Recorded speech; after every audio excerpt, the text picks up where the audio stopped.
Bonjour à tous, aujourd'hui exercice pour les secondes sur les ensembles de nombres et les décimaux en particulier, avec une propriété très importante qu'on ne démontre pas, mais qui dit la chose suivante. Une fraction irréductible est décimale si et seulement si son dénominateur est le produit d'une puissance de 2 par une puissance de 5. Et on va appliquer ça plusieurs fois. Alors ça sert ça à montrer d'une part qu'une fraction irréductible est décimale, et d'autre part ça peut montrer aussi qu'une fraction irréductible n'est pas décimale, parce que c'est une condition suffisante et nécessaire avec ce fameux si et seulement si. Donc on s'en sert pour montrer que c'est décimal, mais aussi pour montrer que ça n'est pas décimal. Il y a des petits cas particuliers, par exemple les nombres entiers, effectivement, si vous le mettez sous forme de fraction irréductible, ça s'écrit 3 sur 1 et 1, c'est un produit de puissance de 2 par une puissance de 5, puisque c'est 2 puissance 0 fois 5 puissance 0. D'accord, ça c'est vraiment les cas très très particuliers. Pareil, si vous mettez moins 3, vous mettez le moins en haut. Donc, ici, comment l'appliquer? Alors, 2 tiers. Comment on fait ça dans la pratique? Alors, 2 tiers, c'est irréductible, donc c'est bien une fraction irréductible. Et ensuite, le dénominateur, 3, n'est pas, donc, sous la forme 2 puissance n fois 5 puissance m. D'accord, avec n et m entiers. Donc, ça veut dire tout simplement bien, que notre dénominateur n'est donc pas le produit d'une puissance de 2 par une puissance de 5, donc 2 tiers n'est pas décimal. On écrira plus simplement 2 tiers n'appartient pas à l'ensemble des décimaux qui est d. C'est donc ce qu'on appelle un rationnel non décimal. 2 tiers appartient au rationnel puisque c'est une fraction et 2 tiers n'appartient pas à d. D'accord? Sont ici fractions irréductibles avec un dénominateur qui n'est pas une puissance de 2 ou une puissance de 5. Alors on connaît aussi 2 tiers sous une autre forme, sous sa forme décimale. 2 tiers, il faut savoir que c'est 0,666, etc. à l'infini. Il y a une répétition de 6, donc répétition d'une séquence non nulle différente de 0,9. Vous avez peut-être vu ça, ça en fait un nombre non décimal. 16 sur 240. Alors avant d'utiliser la propriété, on va d'abord rendre cette fraction irréductible. Donc sans calculatrice, on peut déjà diviser par 4, parce que 240 c'est divisible par 4, ça finit par une petite dizaine d'unités, donc 40 c'est indivisible par 4, donc en haut je divise par 4, et je divise 240 par 4, ça me fait 60. On peut, vous voyez, encore diviser par 2, ça me fait 2 sur 30, et on peut encore diviser par 2, ça me fait 1 sur 15. En fait, 16 sur 240, c'est 1 sur 15. Et là, on a ici 1 sur 15, qui est donc une fraction irréductible. Et comme tout à l'heure, 15, c'est 3 fois 5. Ici, il y a un 3 qui est très embêtant. Et donc 3 fois 5, ça n'est pas sous la forme d'une puissance de 2 fois une puissance de 5.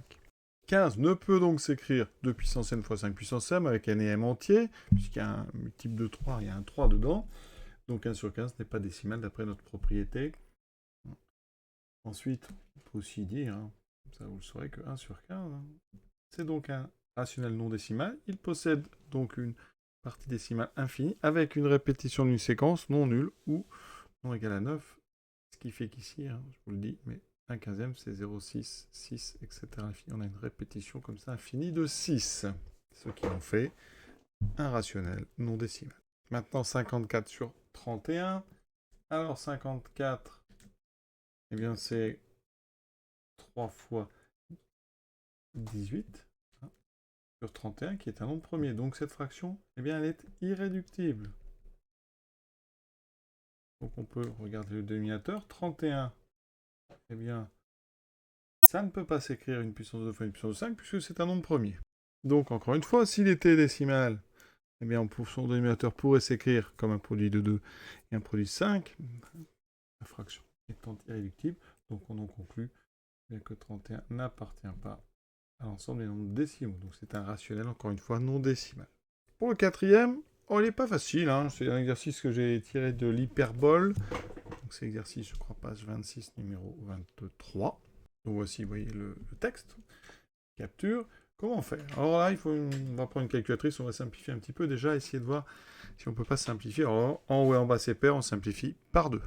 Et ça donne donc 78 Donc 125 divisé ici par, alors, 564.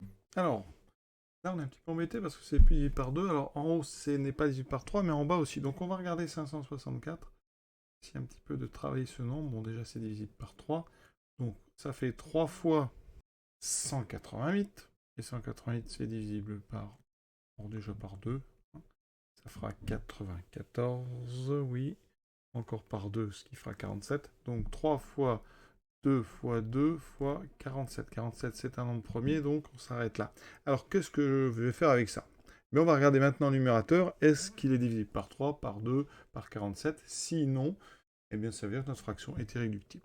J'ai été vérifié. 78 125, parce que là, n'est pas divisible par 2, évidemment. Par 3, on additionne les nombres, ça ne donne pas multiplié 3, et par 47.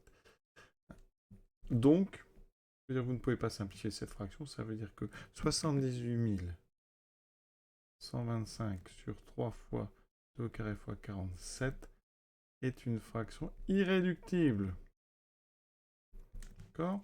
Et le dénominateur, vous voyez, ça n'est pas un produit de 2 et de 5. Donc, encore une fois, ce nombre n'est pas décimal. D'accord? En conclusion, eh bien, 156 250 sur 1128 n'appartient pas à l'ensemble des nombres décimaux. C'est encore un nombre rationnel non décimal. Donc vous voyez qu'ici, les 4 n'étaient pas décimaux. Donc, on va faire la suite de cet exercice dans une prochaine vidéo. Avec les nombres suivants, moins 31 sur 1700, 13 230 sur 14 000, moins racine de 80, celui-là est facile, 123 sur 500. À très bientôt.